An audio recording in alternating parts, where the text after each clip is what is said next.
नमस्कार दोस्तों, रंगमंच कहानियों का में आपका स्वागत है। तो कहानियों का सिलसिला शुरू करते हुए लीजिए सुनते हैं मुंशी प्रेमचंद्र द्वारा लिखित उपन्यास प्रतिज्ञा, पिछले भाग से आगे का भाग 8।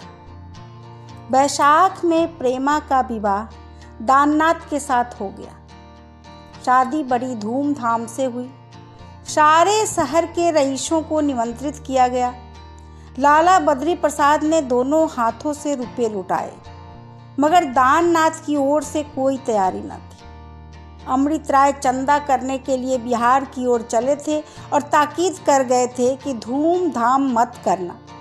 दाननाथ उनकी इच्छा की अवहेलना कैसे करते। इधर पूर्णा के आने से सुमित्रा को मानो आंखें मिल गई। उसके साथ बातें करने से सुमित्रा का जी ही न भरता। आधी आधी रात तक बैठी अपनी दुख कथा सुनाया करती। जीवन में उसका कोई संगी न था। पति की निष्ठुरता नित्य ही उसके हृदय में चुभा करती थी। इस निष्ठुरता का कारण क्या है, यह समस्या उससे न हल होती थी। वह बहुत सुंदर न थी, फिर भी कोई उसे रूपहीन न कह सकता था। बनाव श्रृंगार का तो उसे मरज सा हो गया था। पति के हृदय को पाने के लिए वह नित्य नया श्रृंगार करती थी और इस अभिष्ट के पूरे न होने से उसके हृदय में ज्वाला सी दहकती रहती थी। घी के छींटों से भभकना तो ज्वाला के लिए स्वाभाविक ही था। वह पानी के छींटों से भी भभकती थी। कमला प्रसाद जब उससे अपना प्रेम जताते तो उसके जी में आता छाती में छुरी मारना। घाव में यूं ही क्या कम पीड़ा होती है कि कोई उस पर नमक छिड़के। आज से 3 साल पहले सुमित्रा ने कमला प्रसाद को पाकर अपने को धन्य माना था। 2-3 महीने उसके दिन सुख से कटे, लेकिन ज्यों-ज्यों दोनों की प्रकृति का विरोध प्रकट होने लगा, दोनों एक दूसरे से खींचने लगे। सुमित्रा उदार थी, कमला प्रसाद पल्ले सिर से कृपण।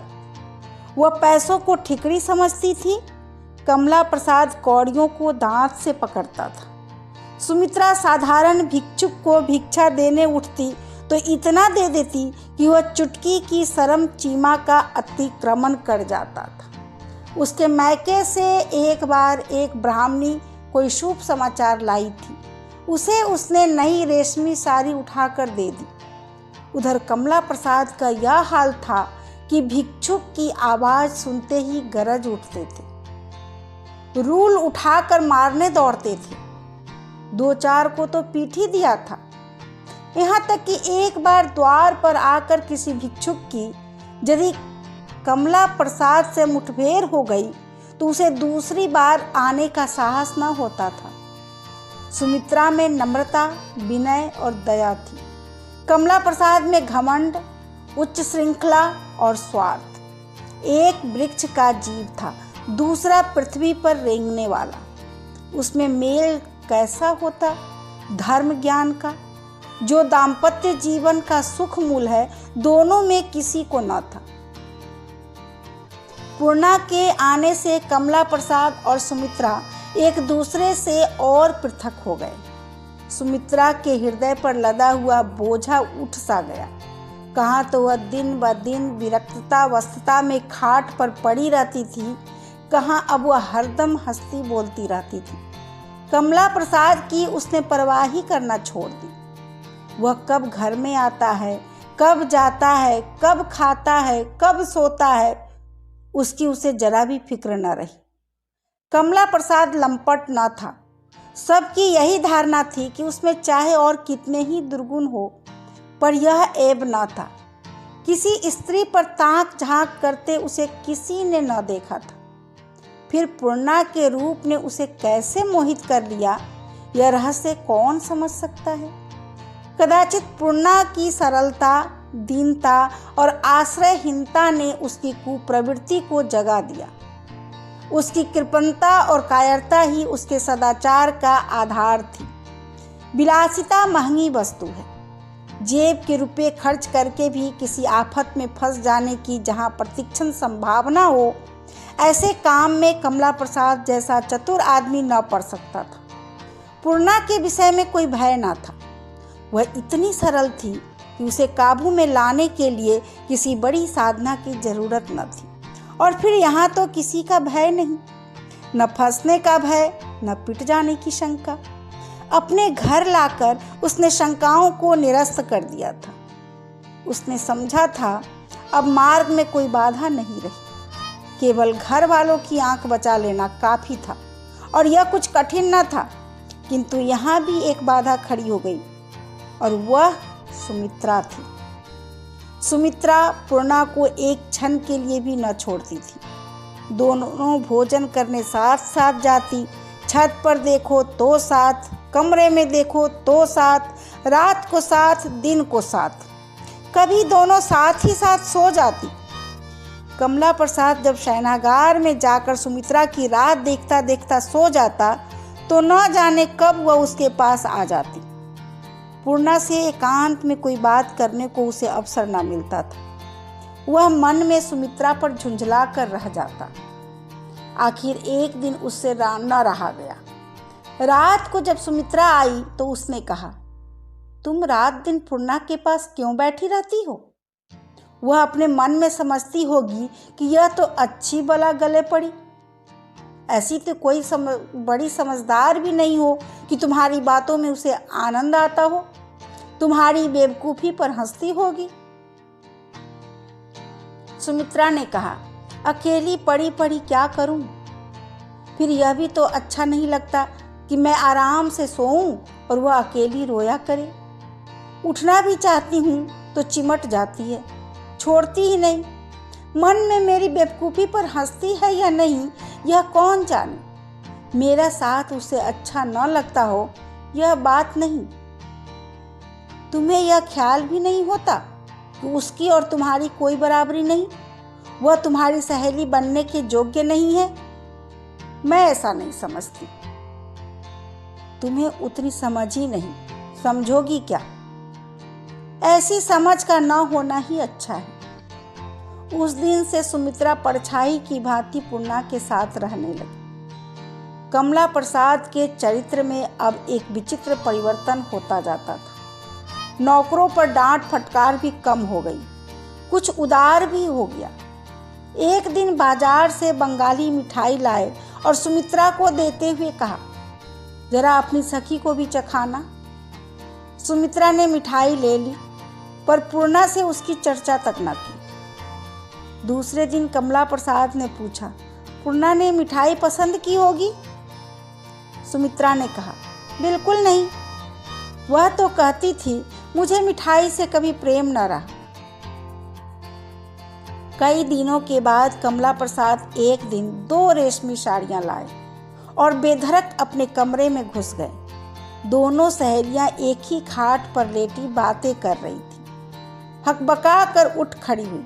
पूर्णा का सिर खुला हुआ था, मारे लज्जा के उसकी देह में पसीना आ गया। सुमित्रा ने पति की ओर कुपित नेत्रों से देखा। कमला प्रसाद ने कहा, अरे पूर्णा भी यही है? क्षमा करना पूर्णा, मुझे मालूम न था। यह देखो सुमित्रा, 2 साड़ियाँ लाया हूँ, सस्ते दामों में मिल गई। एक तुम ले लो, एक पूर्णा को दे दो। सुमित्रा ने साड़ियों को बिना छुए कहा, इनकी तो आज कोई ज़रूरत नहीं। मेरे पास साड़ियों की कमी नहीं है, और पूर्णा रेशमी साड़ियाँ पहनना चाहेंगी तो मैं अपनी नई साड़ियों में से एक दे दूंगी। क्यों बहन, इसमें से लोगी कोई साड़ी? पूर्णा ने सिर हिलाकर कहा, नहीं, मैं रेशमी साड़ी लेकर क्या करूंगी? कमला प्रसाद, क्यों? रेशमी साड़ी तो कोई छूत की चीज नहीं। सुमित्रा, छूत की चीज नहीं, पर शौक की चीज तो है। सबसे पहले तो तुम्हारी पूज्य माताजी ही छाती पीटने लगेंगी। कमला प्रसाद, मगर अब तो लौटाने न जाऊंगा। बजाज समझेगा दाम सुन के डर गए। सुमित्रा, बहुत अच्छी है, तो प्रेमा के पास भेज दूं? तुम्हारी बेसाही हुई साड़ी पाकर अपना भाग्य सराहेगी। मालूम होता है आजकल कहीं कोई रकम मुफ्त मिल आ गई है। सच कहना, किसकी गर्दन रहती है? गांठ के रुपए खर्च करके तुम ऐसी फिजूल की चीजें कभी न लाए होंगे। कमला प्रसाद ने आग्नेय दृष्टि से सुमित्रा की ओर देखकर कहा, तुम्हारे बाप की तिजोरी तोड़ी है और भला कहाँ डाका मारने जाता। सुमित्रा, मांगते तो वह यूं ही दे देते, तिजोरी तोड़ने की नौबत ना आती, मगर स्वभाव को क्या करो।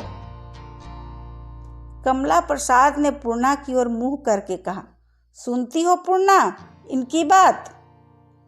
पति से बातें करने का यही ढंग है।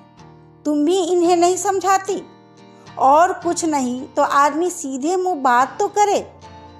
जब से तुम आई हो मिजाज और भी आसमान पर चढ़ गया है। पूर्णा को सुमित्रा की कठोरता बुरी मालूम हो रही थी। एकांत में कमला प्रसाद सुमित्रा को जलाते हो, पर इस समय तो सुमित्रा ही उन्हें जला रही थी। उसे भय हुआ कि कहीं कमला प्रसाद मुझसे नाराज हो गए तो मुझे इस घर से निकलना पड़ेगा। कमला प्रसाद को अप्रसन्न करके यहाँ एक दिन भी निवाह नहीं हो सकता, यह वह जानती थी। इसलिए वह सुमित्रा को समझाती रहती थी। बोली, मैं तो बराबर समझाया करती हूँ। बाबूजी पूछ लीजिए, झूठ कहती हूँ? सुमित्रा ने तीव्र स्वर में कहा, इनके आने से मेरे मिजाज क्यों आसमान पर चढ़ गया? जरा यह भी तो बता दो। मुझे तो इन्होंने राज सिंहासन पर नहीं बैठा दिया। हाँ, तब अकेली पड़ी रहती थी, अब घड़ी दो घड़ी इनके साथ बैठ लेती हूँ। और क्या तुमसे इतना भी नहीं देखा जाता? कमला प्रसाद, तुम व्यर्थ बात बढ़ाती हो। सुमित्रा, मैं यह कब कहता हूँ कि तुम इनके साथ उठना बैठना छोड़ दो? मैंने तो ऐसी कोई बात नहीं कही। सुमित्रा, और यह कहने का आशय ही क्या है कि जब से यह आई है तुम्हारा मिजाज आसमान पर चढ़ गया है? कमला प्रसाद, तुम झूठ कह रहा हूं? पूर्णा खुद देख रही है। तुम्हें उनके सत्संग में कुछ शिक्षा ग्रहण करनी चाहिए थी। इन्हें यहाँ लाने का मेरा एक उद्देश्य यह भी था, मगर तुम्हारे ऊपर इनकी सोहबत का उल्टा ही असर हुआ। यह बेचारी समझाती होगी, मगर तुम क्यों मानने लगी? जब तुम मुझी को नहीं गिनती तो यह बेचारी किस गिनती की है? भगवान सब दुख दे पर बुरे का संग न दे। तुम इनमें से एक साड़ी रख लो पूर्णा, दूसरी मैं प्रेमा के पास भेजे देता हूँ। सुमित्रा ने दोनों साड़ियों को उठाकर द्वार की ओर फेंक दिया। दोनों कागज में तह की हुई रखी थी। आंगन में जा गिरी। महरी उसी समय आंगन धो रही थी। जब तक वह दौड़ कर साड़ियाँ उठावे, कागज भीग गया और साड़ियों में धब्बे लग गए। पूर्णा ने तिरस्कार के स्वर में कहा, यह तुमने क्या किया बहन? देखो तो साड़ियाँ खराब हो गई। कमला प्रसाद, इनकी करतूतें देखती जाओ। इस पर मैं ही बुरा हूँ, मुझी में जमाने भर के दोष है। सुमित्रा, तो ले क्यों नहीं जाते अपनी साड़ियाँ? कमला प्रसाद, मैं तुम्हें तो नहीं देता। सुमित्रा, पूर्णा भी ना लेगी। कमला प्रसाद, तुम उनकी ओर से बोलने वाली कौन होती हो? तुमने अपना ठेका लिया है या जमाने भर का ठेका लिया है? बोलो पूर्णा, एक रख दूँ ना? यह समझ लो कि तुमने इनकार कर दिया तो मुझे बड़ा दुख होगा। पूर्णा बड़े संकट में पड़ गई। अगर साड़ी लेती है तो सुमित्रा को बुरा लगता है, नहीं लेती तो कमला प्रसाद बुरा मानते हैं। सुमित्रा क्यों इतना दुराग्रह कर रही है? क्यों इतना जामे से बाहर हो रही है? यह भी अब उससे छिपा न रहा। दोनों पहलुओं पर विचार कर उसने सुमित्रा को प्रसन्न रखने ही का निश्चय किया। कमला प्रसाद रूठ कर उसकी कोई हानि नहीं पहुंचा सकते। अधिक से अधिक उसे यहाँ से चला जाना पड़ेगा। सुमित्रा अप्रसन्न हो गई तो न जाने क्या गजब ढाए। न जाने उसके मन में कैसे कैसे कुत्सित भाव उठे। बोली, बाबूजी, रेशमी साड़ियाँ पहनने का मुझे निषेध है, लेकर क्या करूँगी? ऐसा ही है तो कोई मोटी झोटी धोती ला दीजिएगा। यह कहकर उसने कमला प्रसाद की ओर विवश नेत्रों से देखा। उनमें कितनी दीनता, कितनी क्षमा प्रार्थना भरी हुई थी, मानो वे कह रही थी, लेना तो चाहती हूँ पर लूँ कैसे? इन्हें आप देख ही रहे हैं, क्या घर से निकालने की इच्छा है? कमला प्रसाद ने कोई उत्तर नहीं दिया। साड़ियाँ चुपके से उठा ली और पैर पटकते हुए बाहर चले गए।